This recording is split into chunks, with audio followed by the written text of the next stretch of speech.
So, hi y'all. Here I have found what's called a Bergkirche. It's a church up on top of a large hill. I've actually found someone here. He's going to show me around the grounds and tell me a little bit about everything, and then we'll go into the church.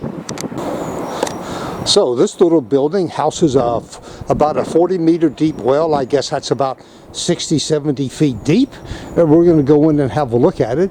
And they just renovated this last year. Hold on. Okay, this was built in 1814 to 1815. I guess the well was also used, and the well was used from 1815 all the way up to 1951. So here we have a large wheel. Pan around it first. Back when they first built this, they had no electricity here, so they had people walking on this in order to bring the water up. And here you see all the mechanism. There's the gears. And like I said, you can't see anything, but that does go down about 40 meters. It goes way down. Oh, do we have light? It's kind of... Yeah, it's deep, believe me. So this little wall here is the oldest part of the church grounds. They don't even have a date on there, it's so old. And behind that is the church gardens. Then we're going to walk over to this little house here. This is where the caretaker used to live at. Now it's for the kids in town. Here we go. You can see the date. This was built in 1357. And it's been lived in up until 1974. Then they renovated it and turned it into a house, a place for the kids to come out of town to come into.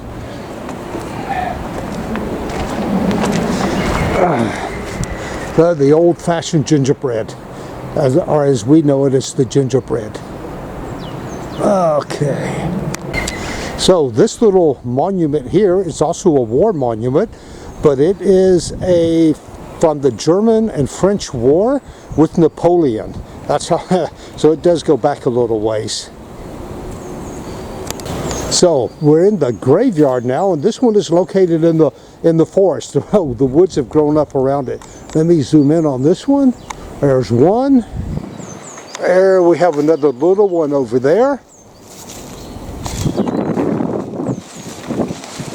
Yeah.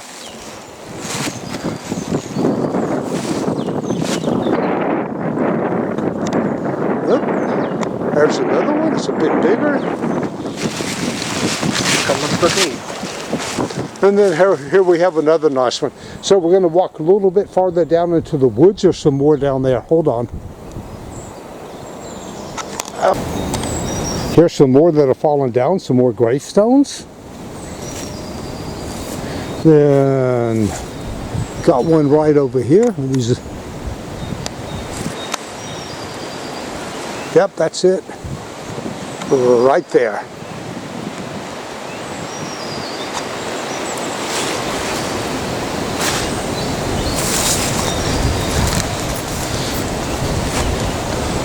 Oh, there's another one. Okay, we're going to go back up the hill into the church now. So here we have just a side view outside the church. I'm here with the fellow that takes care of all the work in here, repair work and such, and he's going to show me a place where there is a 12-meter tunnel. Goes into a huge basement area, but I don't think we can go into it. And they say that there is a 5-kilometer tunnel to one of the castles nearby, the Ronneburg, where we will be going to it later. And over in the fruit tree garden, there's supposedly to be a old wine cellar there, but we can't get into it. Okay, so we're going to walk around and have a look where that where the tunnel starts. Here we just have an old piece of wall, and this used to be part of the Jacob's Way. It's a way for the pilgrims, where I don't even know, I think it goes all the way down to Spain, and they would walk there to worship. Okay, in this building they have a basement area, or a cellar. It was what they call a Gewürbekeller, and it was built sometime around 1150 or even earlier. This is where they would store their wine at. So this is a tunnel here. It goes in about 15-20 feet. And if you look, it'll show up on here. There you go. There you see where the wire is down there. It gets smaller, but you can keep on going through there. And according to legend, there was a tunnel going from here 5 kilometers over to the castle at Ronneburg, but they have never been able to locate it. But the man here says he's got plans for this place. They go back 200 years ago, and it does show it on there, but they just can't find it. So the first mention for this church is from 15 August 1217. The tower was built 1556, 1557. I guess the main body of the church was 1838 to 1840. Probably back at that time, there was a wooden church here first. That happens a lot, and then they just build on the people that come later build again on the same spot. And there was a fundament. There were walls found here all the way back to 1150 or even earlier. Here's a couple of gravestones. You can't really read much of anything on those, they're so old. And there it is. There, it's a face. What and why, I have no idea. So now we're in the church.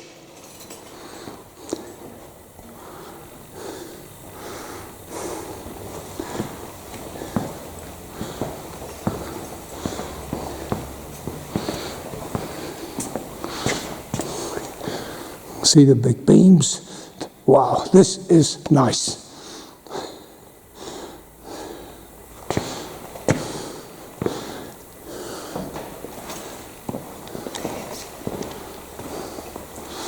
And you see there the Stations of the Cross. Okay, there you see the church organ. That is nice.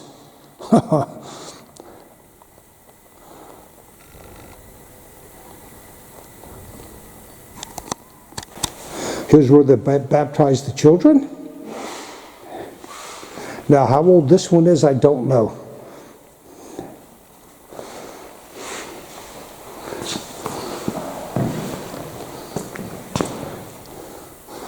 It's the pulpit area. I guess he preaches from up there. So I'm going now to attempt to walk all the way up to the bell tower and show you all the bells. And you can see this is still a lot of the old beams, the old woodwork. There's the holes in the walls where they used to have a floor there. So here is the clockwork mechanism for the bell tower. This was built in installed in 1899, and it has been running non-stop since then. I don't know how good this is going to come out because it's dark in here. Here you see the pendulum. Unbelievable, 1899. Oh my.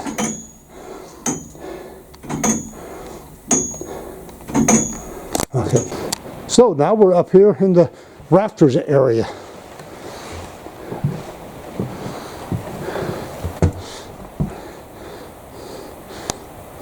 Boy, I got here at the right time to meet somebody that works here today. And he also just showed me where the weights were for the bells, but it was just a little too dark to be able to get any of that on film. Okay, let's keep on going upstairs to the bell tower. So now we're here with the bells. These bells are from 1954 because after the Second World War, everything here was destroyed or taken away. That's one of them. And there, you see the piece that makes all the noise that swings around down there. Let's step on to the side and have a look at the other one. I cannot get much distance here, but this is the other bell, also from 1954. That thing's at least 3 to 4 feet wide, and it must weigh a lot. Do you feel weakness? Da muss man gucken unten. Okay, we can look downstairs and see what they weigh. Oh, okay, here I'm up on the balcony, and you can see there's areas for everybody to sit up here also.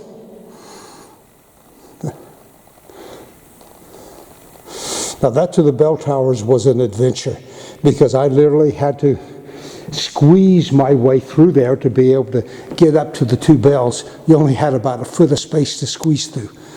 Oh, I'm glad I always stay in shape. And this is the organ again. Okay.